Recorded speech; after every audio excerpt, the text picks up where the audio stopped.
Hi, today I'm joined by Lauren Vitello, who is one of 5 candidates running for 2 spots on a 3-year term on the Pembroke School Committee. Welcome, Lauren. Thank you very much for having me. I'm excited to be here. Thank you for being here. We're going to dive right into the questions. Fantastic. Okay, question number 1. How do you determine your budget priorities, given the mandates that you have no control over, the state funding which has not been finalized? And then a second part of this is, do you think a decrease in enrollment should tie in with a decrease in school funding? So it's really a 2-part question. Yeah, it's a great question, actually. And in talking to community members, I think it's one that gets brought up a lot. So, from I guess I'll say from like a high level perspective of a budget, for school committee, generally what happens is we'll have the superintendent who will do a maintenance of effort kind of assessment to say, okay, if we take these programs and these services and, what we have now and say, okay, this is what it's going to cost for next year, and then start from there to say, okay, well, this is what we're working with of what we need. And then, of course, anything additional would be additional budget that would be needed. And so kind of from there, it's, okay, do we have a deficit? And working through that budget and looking to see, are there components that, maybe, unfortunately, if there's a deficit and you can't find, the money in areas, then you have to make some sacrifices, unfortunately, in programs, which is extremely unfortunate, whether it's programs or, staff, things like that. And it could be difficult making those choices for sure. And I think it's important when we are looking at the budget and we are looking at programs, prioritizing them. And I think it's kind of, you want to look at the programs and say, what is going to benefit all of our students? What are those opportunities that maybe we haven't been able to provide yet? I know there tends to be, so I work as a project manager at a local health insurance company, and you have to look at things and prioritize, and there are times where maybe it didn't make it this year, but maybe we can look at it next year.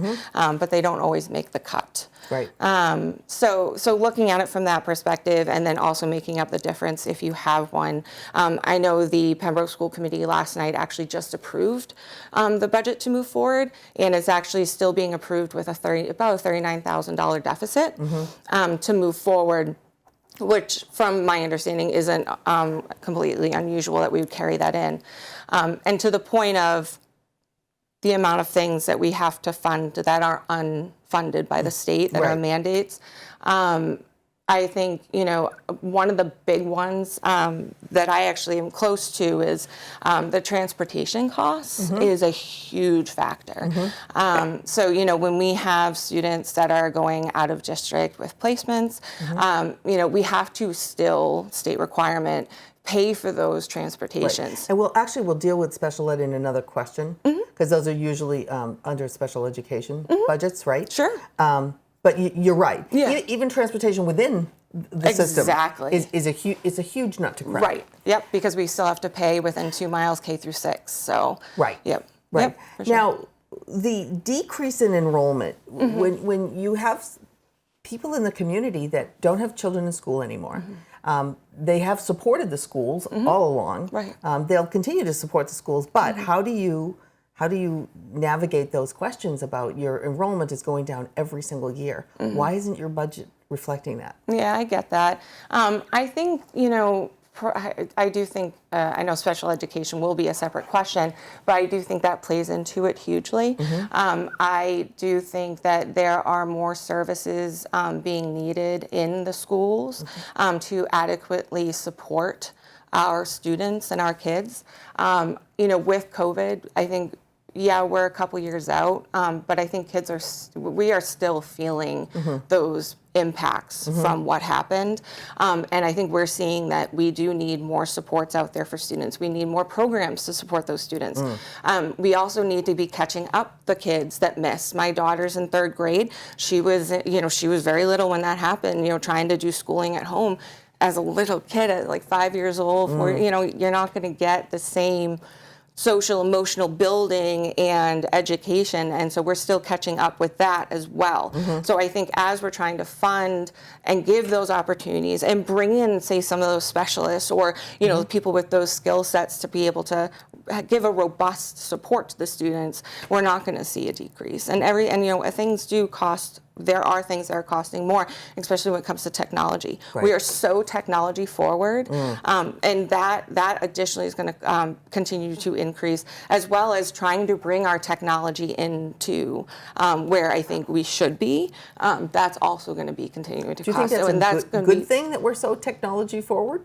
I mean, that's a double-edged sword, I feel like, I think sometimes it's fantastic. It gives us so many opportunities. I loved, like, during COVID, when you could be at home and still visit a zoo, so there's like those opportunities for kids, and then I know I have a third grader and a sixth grader, and I hear from them when they would have in class, like, they're like, oh, we had someone come to speak to us about, a zoo or space, or, and they're a specialist in that field, and they're so, like, it's like the person was there, but they got to bring them in through Zoom, and so it's like, I do think technology gives all those additional kind of opportunities, but at the same time, I think we become very dependent on them. And then when one thing breaks, it's kind of like, well, what do you do? So it gives us a lot of flexibility, but at the same time, I think we lose some of the, okay, well, without technology, what, how do we handle it? What do we do, kind of thing. So. Okay. All right. Let's go to question 2. The discussion of vocational schooling is not new to Pembroke. The Pathways program is a good start, but certainly not the total solution. What planning and initiatives do you think are needed now, and why, when it comes to vocational education opportunities? Yeah. So, I don't think the Pathways program was really intended to be a VOTEC kind of replacement. And even then, it's a fantastic program, and I love hearing the different, chances that kids have with different opportunities and different trainings and things like that. But it's definitely not in any way a VOTEC replacement. I do think that we have seen a shift over the last several years of, I think, straight into college path isn't always what kids are looking for. I think more and more college is so expensive, and that there's a lot more kids, I think, recognizing early on that they may not want to be going to college right away or at all, and they want to look into a VOTEC and being able to do a trade and come out with a great education, great experience, great background in it, and being able to go right into the field. So I do think it's extremely important that we offer the VOTEC opportunities, but also acknowledging how expensive it could be. So what's on the plate right now for Pembroke? Yep, so right now Pembroke did form a committee for us to kind of look into joining South Shore.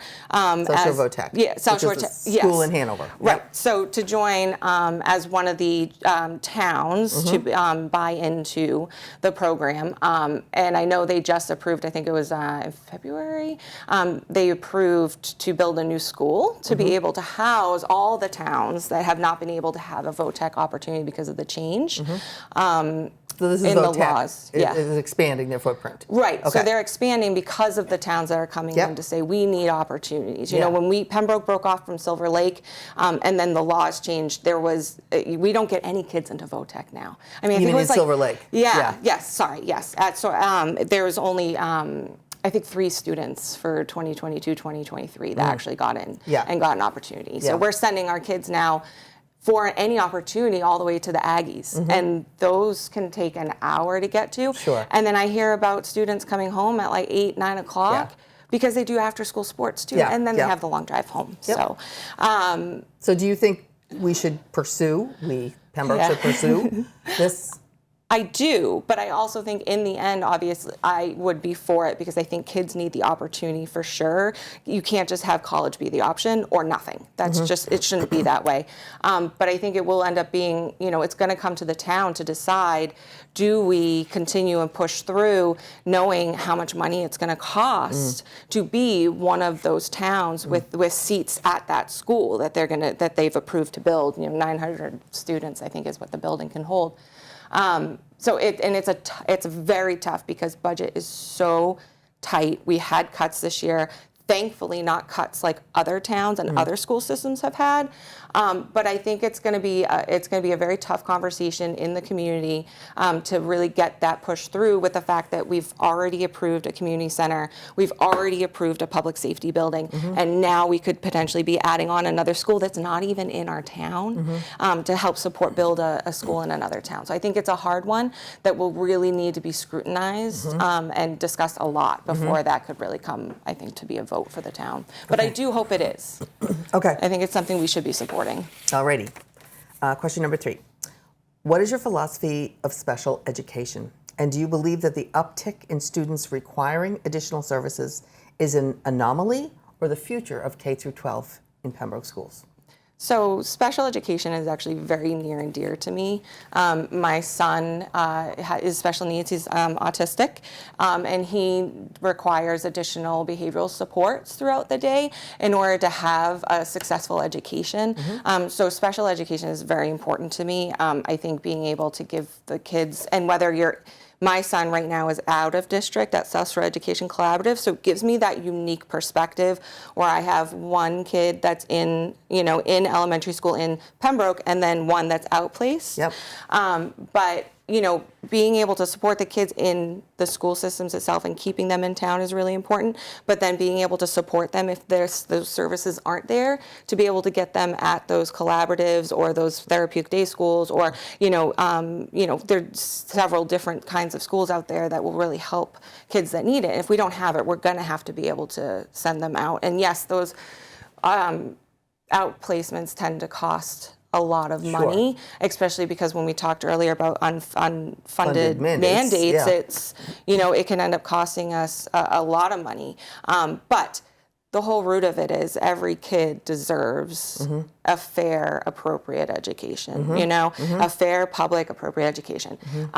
And so that requires us to be supporting these kids. And it's tough because you have one kid that could be costing $1 million in order to get that, public education support covered. And then you have some kids that don't need those services, but it doesn't make one kid more important than the other. Right. But playing devil's advocate, if you have taxpayers who say, okay, so we're spending, let's say, $500,000 on this one child to do what needs to be done for that child to have an appropriate education, that $500,000 could serve 100 kids in 6 or 7 different programs. Right. When people come to you as a school committee member with that, and I know you have a unique perspective on it, it's a legitimate question. Oh, absolutely. I think I understand that. If I could say, okay, state of Massachusetts, let's fund more for our special education, fantastic. It's just not the case right now, but that doesn't mean that just because one kid's going to cost more that, we're going to say, we're not going to support them, or it's still required. We're still going to support them, even if that ends up meaning that we don't get to put in a world language in elementary school yet. Those additional costs mean that we can't do things like that in our schools. But we're still going to support that kid. So those are the decisions that the school committee has to make. Right. And some of it's out of our hands too, Sure. I said, the unfunded state mandates, we have to make up the difference and figure out how we're going to make up for that for many different things. But like I said earlier, transportation's a big one. Is a huge one, right? And this is probably going to just increase the budget over the years. Right. And I talked about COVID earlier too, and I think, we're seeing more and more kids with parents identifying and really seeing that, I think my kid actually might need some more help. There's more assessments going on, which costs more money. The more testing, we need more administration, we need more teachers, aides, things like that to make these kids successful. But in the end, and yes, I know it's tough because it costs us more money, but these kids are going to have better education. They're going to come out, really successful, productive members of the community. So it's tough, but it's really important. Okay. There are often 2 very different sides in subject matters that come before the school committee. As an example, in January, a public meeting was held in regards to political and social advocacy. That meeting that was held at the high school. It was a 3.5-hour meeting. Yes, it was. What is your philosophy on this entire subject? Very good question. I think a very important one. I will say that I'm not in favor of, I'll say, taking away things from kids that make them feel accepted. I can understand if there's a situation going on where teachers may be pushing their viewpoints, how their beliefs, there shouldn't be a place for that. Teachers are teaching. That's what they should be doing. And there are avenues to follow. There are policies. There are ways to bring that up. And there are ways to address that with individual teachers. Going in and trying to remove symbols that make kids feel seen and know, like, oh, I can go to that teacher and have someone to talk to. Why would we want to remove that? That's going backwards to me. When I was young, I think it was like 6th grade, I was doing a history project. We were all cutting things out of magazines to glue. And it was when Ellen DeGeneres had just come out. And I was like, wow, this is amazing. Like, she's first one to be publicly coming out like that. And she was so confident about it. And as we're sitting there's a classmate that just all of a sudden was like, oh, are you kidding? Like, what? Like, I can't believe that she did that. I can't believe she's gay. And, made a big deal about it. And not that it was a personal reflection on me, but I said to the student, I was like, in 6th grade, I think I torpedoed myself with this one. But I said to him, I said, what if there was another kid in this class that's maybe identifying that way? I go, how do you think those comments just made that student feel? From early on, it's just been important to me always that kids feel accepted. And we shouldn't be taking things away that make those kids feel accepted, especially when they have a higher suicidal rate. They have, tend to have, more depression and anxiety, and why take things away that are supporting them? Okay. And the way it was, the vote came out is nothing's going to change. Correct. Right. There is a policy in place that should be followed. Yep. I think the one great thing that did come out of that is, way more members of the town, I think, are paying attention and now becoming actively engaged, which is fantastic. Right. But also, I think it's showing a light a little bit on, like, ooh, what could we do better, though? And I think one of those things is what they're working on right now in the policy subcommittees about, is there a better way of reporting some of these incidents or these situations? Is there a better way of getting that out so students are aware of it, parents are aware of it, and so I think that's probably one of the good things that did come out of that, as well as that they're going to be looking at that, and I think that's an opportunity maybe that we could increase that exposure. Did you think that the meeting itself was productive in terms of being civil and listed? I mean, everybody there. Students spoke, teachers spoke, administrators spoke, parents spoke, and I watched it myself, and I thought it was pretty amazing that the amount of different opinions, and everybody listened to each other's opinions. Absolutely. Yep, I was there for it. Definitely, it was, when you have topics like this, everyone's very passionate about how they feel about certain things. I give huge credit to the students that stood up and spoke one way or the other. I think it is so important for our kids to know that they can have a viewpoint on something, have a conversation with someone. We cannot agree on something, but that's okay. It doesn't mean we're enemies. It doesn't mean we don't like each other. And I think that's really important that we're doing that. But it was a very heated, passionate conversation. A lot of people had different perspectives on it. I think they did come to the right conclusion at the end of not changing anything. And I don't think we should be bringing back banning of anything that would prevent kids feeling like they're seen, safe, and, being supported. All right. Yeah. My last question to you is, what do you think the Pembroke schools do really, really, really well, and what do they really need to work on? That's such a great question. And I feel like you get so many different answers from so many different people. So what I will say Pembroke does really, really well. Obviously, there's fantastic AP classes, accelerated opportunities for the programs for kids. Music, it's amazing what they do. My daughter's in chorus, and they did an all choral night with, like, you know, from the little kids all the way to the high school, and it's fantastic seeing you know, all the opportunities that the kids are getting from that, like the trips they go on and the competitions they go through, and then also, you know, so the music and the arts, and then the sports are fantastic. I think we've been very lucky with some fantastic coaches that are really good at, you know, really handling some of the challenges that can come with coaching, and so we've been lucky there too, and so I think we do have really great sports as well, and our education in general, like I said, accelerated programs, opportunities. I really want to see world language down in the 5th and 6th grade. Kids learn so much faster and easier at that age than you do when you get to like 7th, 8th, 9th grade. I mean, by 9th grade, I was forgetting some of the stuff for French. I'm like, I wish I started a little bit earlier.